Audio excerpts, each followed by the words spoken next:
So, Dr. Blue, thank you so much for taking some time to kind of unpack ASH 2024 with me today. For anyone who might not be aware, might not be familiar, how significant of a conference is ASH? So ASH is really the premier conference where all the blood cancer doctors really get to kind of get together and put our minds together and try to figure out what's the next best thing and how do we make life better for people with blood related cancers. What was it like on the scene there in San Diego? So I'll tell you, the big thing about the conference is that it's busy, right? Like there's so many different people with ideas. There's so many people that are happy to present some of the research that they've done. So it's definitely a busy conference, but it's always good because it's good to have new information, right? Like it's good to have hope for the future. Oh, absolutely, absolutely. And that being said, with as busy of a conference as this is, for you, what were some of your kind of major takeaways that you think patients should be aware of coming out of this year's conference?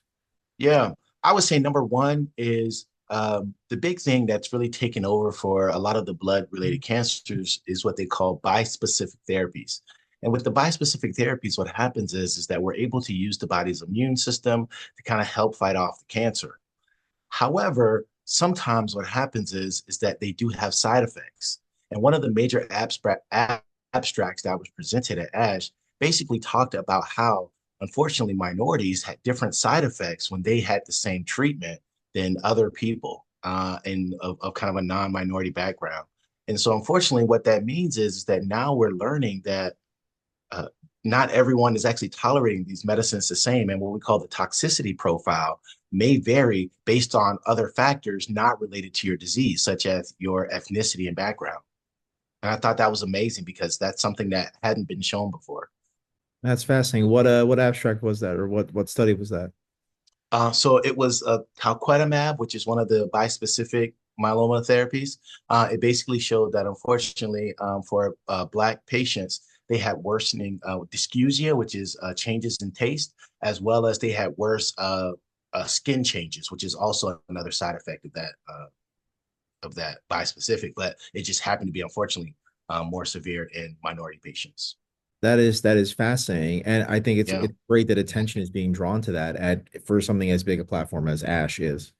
For sure. Yeah, the big thing about it too is that unfortunately a lot of those group of patients just weren't included in the original clinical trials. So it's good to now that things are approved that you're kind of like, all right, this is exactly like what's happening in what we call real world data. And I think that the real world studies are so crucial for things just like that. Exactly. And what were some other studies or some other Yeah. abstracts that really Yeah. jumped out at you?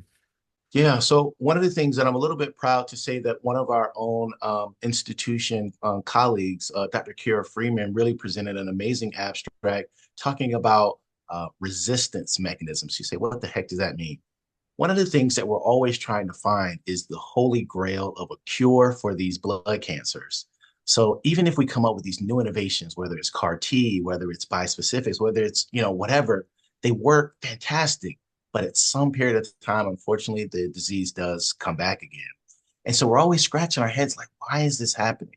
So we were able to actually find that there's certain mutations that can happen in the patient's cancer cells that actually may predispose them to resistance, meaning that if we look for some of these mutations ahead of time, sometimes we can actually predict people's response to these cellular therapies. And I thought that was fantastic because, again, we want to make sure that when we're giving these therapies to people, that we're giving them with the most education possible, with we actually have realistic expectations and say, hey, we know that you're going to have this particular type of longevity or not. Because again, all these treatments have side effects. So if you know that someone potentially has maybe certain mutations that may make their disease come back sooner, you might reweigh, is this really the best next treatment or not? Absolutely, absolutely. That's fascinating. That's fascinating. And what else?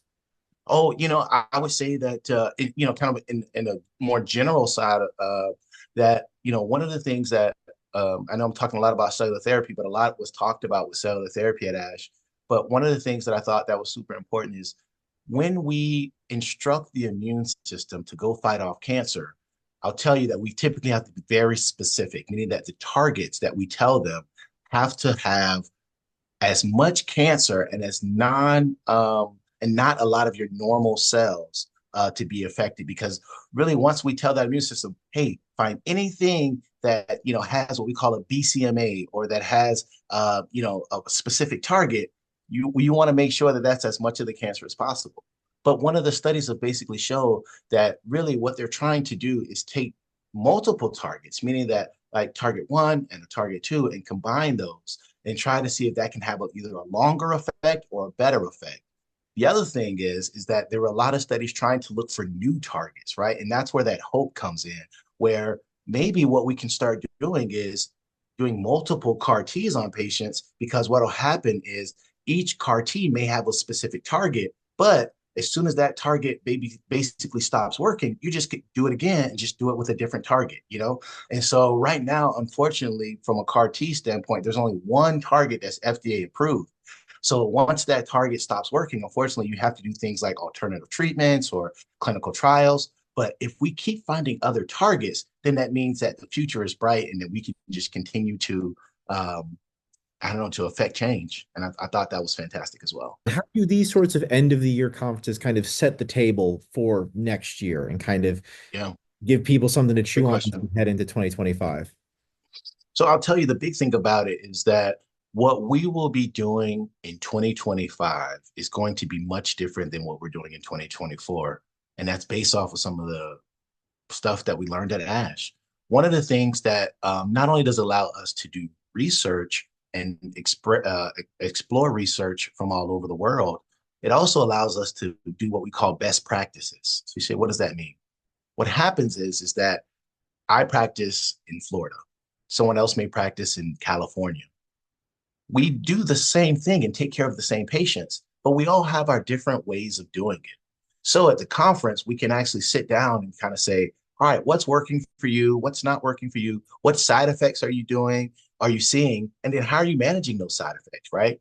And so social media does help some, but I think there's nothing like sitting down at a conference and really trying to make sure that everybody's doing the right thing for patients. So I think that that's really the biggest thing that I can take away from it, as far as 2025 going to be much, much better, and we expect things to continue to improve.